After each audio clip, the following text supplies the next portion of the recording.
Paz perfeita, vamos para o nosso último vídeo, Apocalipse, eventos escatológicos. Hoje vamos estudar o capítulo 7, do 1 ao 17, lê em casa. O capítulo 7 ele abrange dois períodos da grande tribulação e duas visões distintas. Uma com Israel, né, o capítulo 7, do 1 ao 8, e outra com os gentios salvos nela, Apocalipse capítulo 7, do 9 ao 17. Numa demonstração clara da sua infinita misericórdia, mesmo sendo um período de grande cólera divina, o que nos faz lembrar a oração de Abacuque capítulo 3, no verso 2, que diz: na ira, lembra da misericórdia. Vemos a manifestação da sua graça. Então vamos fazer uma análise sucinta devido a esse capítulo ser muito longo, tá? O verso do 1 ao 3 diz: depois dessas coisas vi 4 anjos que estavam sobre os 4 cantos da terra, retendo os 4 ventos da terra, para que nenhum vento soprasse sobre a terra, nem sobre o mar, nem contra árvore alguma. E vi outro anjo subir do lado do sol nascente, e o que tinha o selo do Deus vivo, e clamou com grande voz aos 4 ventos, a quem fora dado o poder de danificar a terra e o mar, dizendo: não danifiqueis a terra, nem o mar, nem as árvores, até que hajamos selado nas suas testas os servos de Deus, né? Os ventos do juízo sendo retido por amor aos escolhidos, né? É isso que nós vemos aqui.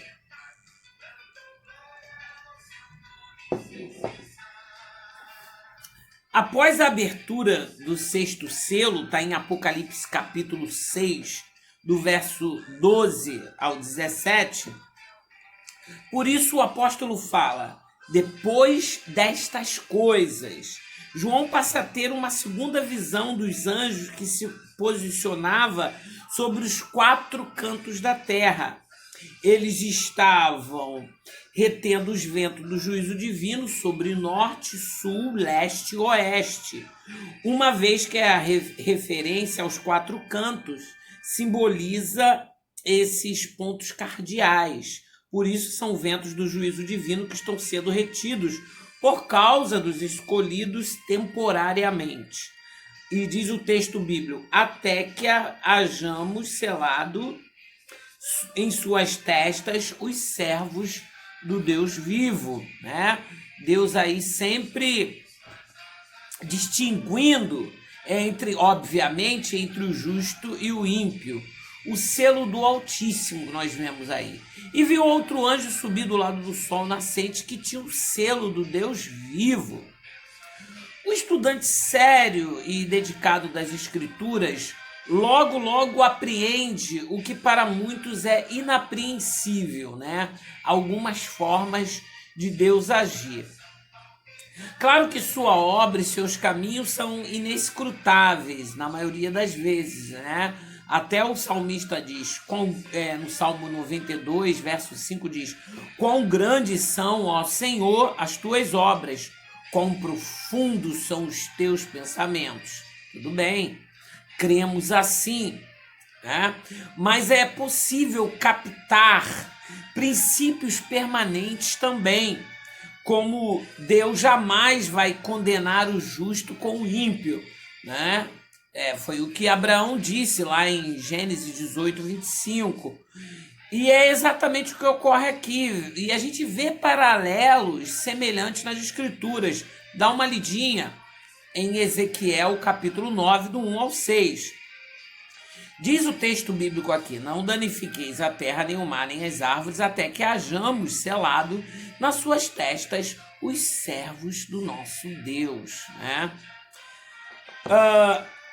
Mais adiante, nos versos 4 a 8, nós lemos: e ouvi o número dos selados, e eram 144.000 selados, de todas as tribos dos filhos de Israel. Da tribo de Judá, Judá significa louvor, havia 12.000 selados. Da tribo de Ruben, Ruben significa eis o filho, 12.000 selados. Da tribo de Gade, Gade significa tropa, 12.000 selados. Da tribo de Azer, né? 12.000 selados. Da tribo de Naftali, Naftali significa luta ou lutando contra 12.000 selados. Da tribo de Manassés, que significa esquecimento, lembra lá que foi a palavra que José disse, né? Deus me fez esquecer. 12.000 selados. Da tribo de Simeão, Simeão significa audição, ouvido, 12.000 selados. Da tribo de Levi, que significa reunido, 12.000 selados. Da tribo de Isacar, que significa salário, recompensa, 12.000 selados. Da tribo de Zebulon, que significa habitação, 12.000 selados. Da tribo de José, que significa adição, 12.000 selados. E da tribo de Benjamim, que significa filho da mão direita, 12.000 selados.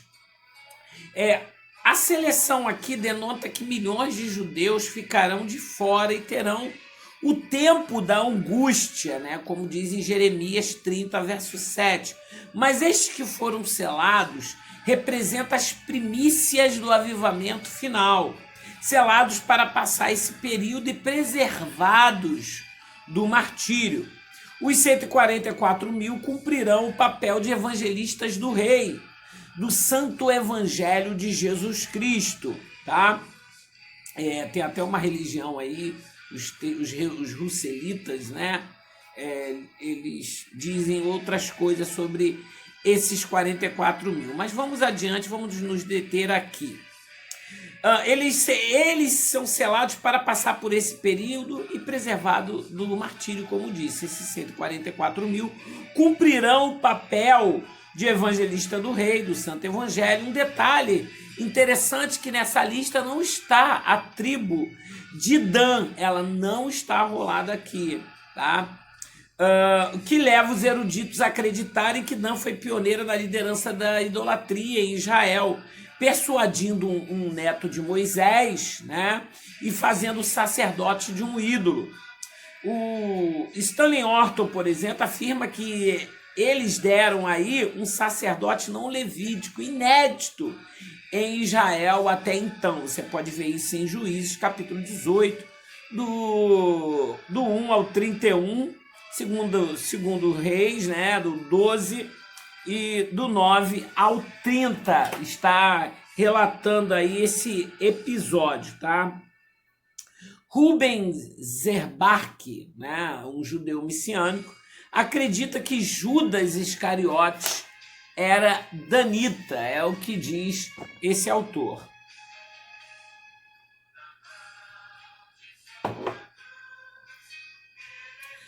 O 12 ele tem uma simbologia, né?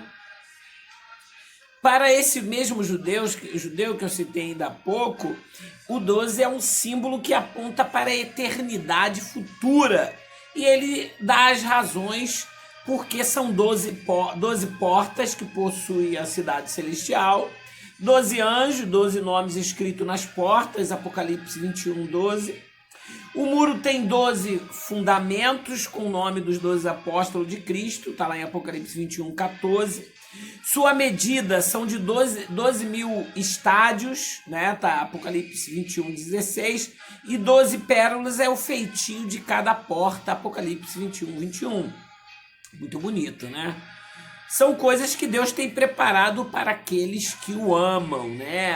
A eternidade futura, como diz lá em 1 Coríntios 2, 9, as coisas que o olho não viu, o ouvido não ouviu, não subiu o coração do homem, são as que Deus tem preparado para aqueles que o amam. Você ama o Senhor Jesus, você ama a sua vinda, nossa esperança é a sua vinda. Para concluirmos essa parte dos 144.000 selados por Deus, homens puros, chamados de virgem nas Escrituras, podemos dizer que a humanidade estará mais do que definida nesta época. Os assinalados de Deus aqui registrados, né, no Apocalipse capítulo 14, 1, e também as massas perdidas que rejeitaram o evangelho da vida, que serão selados para a morte eterna ao receber o sinal infernal do anticristo, a marca da besta. O anticristo é o antítese de Cristo. Está lá em Apocalipse 13, 16 e 17. É o que afirma as Escrituras. Então nós vemos aqui os frutos dos 144 mil, né, no capítulo 7, no verso 9 ao 17. O apóstolo João tem uma sucessão de imagens que agora muda e se foca no céu, porque ele vê multidões a qual não pode contar, uma inumerável multidão vinda da grande tribulação, a qual o profeta vira debaixo do altar. Está lá em Apocalipse, né? No capítulo 6, do verso 9. Estes trabalhadores do evangelho não se apresentarão de mãos vazias perante o seu Senhor, né? Pois o resultado é narrado por João, que diz: uma multidão a qual ninguém podia contar, tirado do fogo do inferno, né? Da tribulacional, né? Desse período terrível, para a glória divina. Mas muitos morrerão também nesse inferno, indo direto para o inferno, que é uma realidade. Jesus falou mais do inferno do que céu, diz os eruditos. Mas esses não, eles estavam perante o Cordeiro, trajando vestes brancas e com palmas nas suas mãos. Veste esta prometida aos vencedores, tá? Aqueles que venceram o psiquismo inferior, né? Caracterizado pelas pessoas do mundo que só pensa nas coisas terrenas. E venceram e serão logo dignos de andar de branco com Cristo. Parece que essas vestes são iguais para todos no reino. É apenas uma especulação. As palmas simbolizam a vitória do que vieram dessa situação extrema, desse estado de coisas aqui na Terra que não conseguimos descrever com exatidão. O que aqui estiverem verão com seus próprios olhos e sentirão o seu ser, que é um Deus em justa cólera, sentirão a cólera de Deus, né? Por causa do pecado, lembrando que uma anticivilização está se erguendo contra os valores civilizacionais judaico-cristãos, né? E greco-romano, que há milênios foram construídos para uma civilização melhor. Eles querem a destruição da civilização e com a destruição certamente virá o homem iníquo, que o apóstolo Paulo diz. E clamavam, diz o texto bíblico, e clamavam com grande voz, dizendo: salvação ao nosso Deus que está assentado ao trono e ao Cordeiro. E todos os anjos estavam ao redor do trono, dos anciãos, dos 4 animais, e prostraram-se diante do trono sobre os seus rostos. E adoraram a Deus, dizendo: amém, louvor e glória e sabedoria, e ação de graça e honra e poder e força ao nosso Deus para todo sempre, amém. O louvor dos remidos. Há intérpretes que acreditam que essa inumerável multidão que foi resgatada da grande tribulação, cujo coração está cheio de gratidão, alegria e louvor, estavam também chorosos por tamanho livramento. Será que é prova? Nós temos aí uma prova de certa reminiscência, de certa lembrança. Isso é objeto de discordância entre alguns estudiosos também. Todos eles estavam em uma só voz, e tendo por companhia os anjos, os anciãos, né, e os 4 animais ao redor do trono, que clamava salvação ao nosso Deus, que está assentado ao trono e o Cordeiro, dizendo amém, louvor, glória, sabedoria, ação de graças, honra, poder, força ao nosso Deus, para todo sempre. Amém. Diz Franklin Ferreira que haverá memória, mas a memória será lavada, vamos dizer assim, mas haverá uma memória, né? Creio que Deus pode fazer com que nós não lembremos mais das coisas que nos traz dor, né? Nós haveremos de ter reconhecimento mútuo, nós vamos lembrar da nossa história, por isso vamos louvar a Deus de eternidade a eternidade. Uma coisa eu creio particularmente que os santos que estão lá sabem que venceram e sabem que é uma igreja militante aqui lutando para herdar a salvação. Há muitos mistérios ainda para ser revelado. O cântico segue muitas vezes o livramento, a vitória, a bênção e a promessa cumprida e recebida, ou até mesmo os que está para se cumprir. Foi assim na abertura do Mar Vermelho, com direito à dança de Miriam, Êxodo 15, 22, com Ana, 1 Samuel 2, 1 ao 11, o seu cântico, o cântico de Maria, mãe do Senhor, em Lucas, capítulo 1, 56, de 46 ao 56, o cântico de Zacarias, em Lucas 1, dos 67 a 80, a doxologia de Paulo, em Romanos 11, 33 ao 36. O cântico em Apocalipse faz parte da narrativa escatológica, vitoriosa e litúrgica. Nós vimos isso no capítulo 5.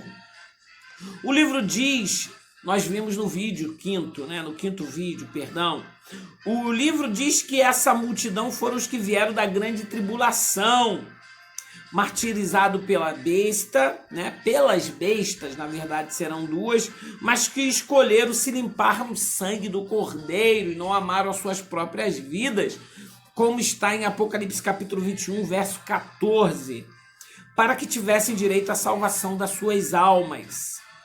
Perguntado por um dos anciãos quem era esta multidão, o ancião perguntou, o apóstolo sabiamente deixa que ele mesmo responda. E um dos anciãos me falou, disse João, dizendo, estes que estão vestidos de veste branca, quem são e de onde vieram? Ele pergunta para João. E eu lhe disse, responde o apóstolo, Senhor, tu o sabes. E ele disse-me, estes são os que vieram da grande tribulação e lavaram as suas vestes e a branquearam no sangue do Cordeiro. Glórias ao Cordeiro de Deus. Espero, essa é uma lição que edifica muito a nossa vida. Esperemos com paciência na vinda do Senhor, porque o que há de vir virá e não tardará. Apocalipse 1:7 diz, eis que vem com as nuvens e todo olho o verá. Oxalá que todas as igrejas cristãs brasileiras preguem que Jesus está voltando, que a sua temática, que o centro da sua mensagem, do seu sermão, seja este, Jesus está voltando, prepara-te, ó igreja, porque o Senhor está voltando. E diz o texto bíblico, por isso estão diante de Deus e o servem de dia e de noite no seu templo, e aquele que está assentado sobre o trono os cobrirá com a sua sombra. Nunca mais terão fome, nunca mais terão sede, nem sol, nem calma alguma cairá sobre eles. Ele servirá de guia para as fontes das águas da vida, e Deus limpará dos seus olhos toda a lágrima, toda a salvação. É a vontade de Deus Pai que enviou Jesus Cristo, como diz o texto áureo em João 3:16. Deus é o grande Redentor da humanidade. Obrigado, Senhor, por ter enviado Jesus Cristo, nosso Salvador. E a prova que Deus é o grande Redentor está em Isaías capítulo 18, 17, Isaías 54, 5, Jeremias 50, verso 34, Lê aí na sua casa. O pantocrato de toda a criação e arquiteto do plano da salvação é Deus. Gênesis 3,15 ele nos prometeu.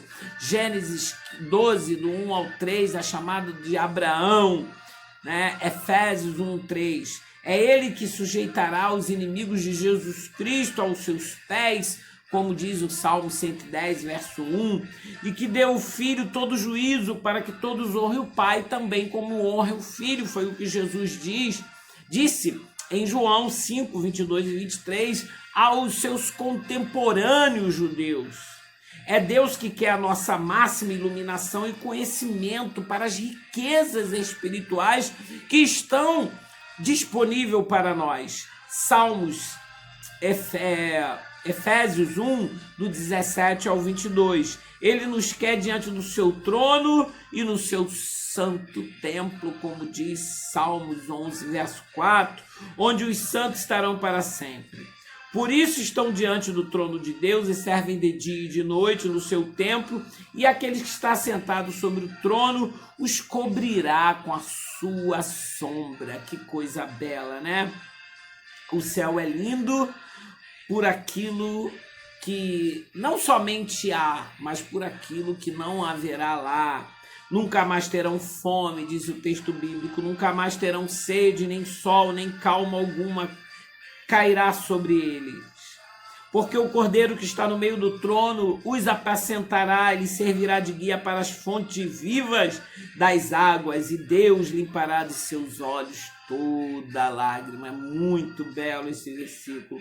Os santos que forem arrebatados antes da tribulação e os que vierem da grande tribulação, todos estarão juntos, vestidos de brancos, e estarão presentes no tabernáculo celestial, o templo do Altíssimo, para adorá-lo, servi-lo para todo sempre. Lá não haverá fome, sede, pragas, cemitérios, perigos, angústia, dores ou qualquer coisa que nos inquieta e nos transtorna aqui. Lá não haverá PT, oh glória, não haverá partidos de esquerdas odiosos dos cristãos, né? Mas gozo, paz, fartura, alegria perene, pois o Cordeiro nos apacentará e nos levará e servirá de guia para as fontes das águas da vida, da vida, né? Como está prometido. E o mais belo de tudo, Deus limpará dos olhos toda a lágrima, certamente lágrimas de pura alegria. Glória a Deus, bendito seja o nome do Senhor. Concluímos esse último vídeo dizendo que Deus não mente, não pode mentir, pois é contra a sua essência santa. Os eventos nesse capítulo 7 se darão na grande tribulação, tanto na terra quanto no céu, e a igreja é privilegiada por saber desses eventos futuros, precisos e proféticos que hão de vir. Eu tenho certeza que depois desses vídeos você deve estar revigorado. Leia o livro do Apocalipse. A promessa de Deus é nos fortalecer até a sua eterna glória, né? Uma caminhada por uma Canaã superior dos israelitas. Falta pouco, um pouquinho de tempo, como diz a Bíblia, o que há de vir virá e não tardará, porque ainda um pouquinho de tempo, diz Hebreus 10:37, o que há de vir virá e não tardará, um pouquinho só. E Deus de toda graça diz lá em 1 Pedro 5:10, que em Cristo Jesus nos chamou a sua eterna glória. Deus te chamou a sua eterna glória. Depois de haver padecido um pouco, são as nossas tribulações. Cristo não nos enganou, disse: no mundo tereis aflições, mas tende bom ânimo, eu venci o mundo. Depois de haver padecido um pouco, ele mesmo nos aperfeiçoará, confirmará, fortificará, corroborará. Eu creio nisso, amém, Maranata, ora vem, Senhor Jesus. Não se esqueça de dar o seu like, se inscrever no canal, dar um toque no sininho aí, compartilhar esse vídeo. Se você quiser adquirir lições bíblicas Apocalipse, né? Um livreto de lições bíblicas, um livro escrito por mim de lições bíblicas, custa apenas R$20. Para todo o Brasil, eu acrescento mais R$6 de envio e você estará abençoando a sua vida e abençoando o meu ministério. Eu farei novos vídeos para frente, talvez vídeos escatológicos de Daniel ou a extensão do livro do Apocalipse. Nós nos encontraremos aqui novamente no canal. Paz perfeita, que o Senhor abençoe a sua vida em nome de Jesus.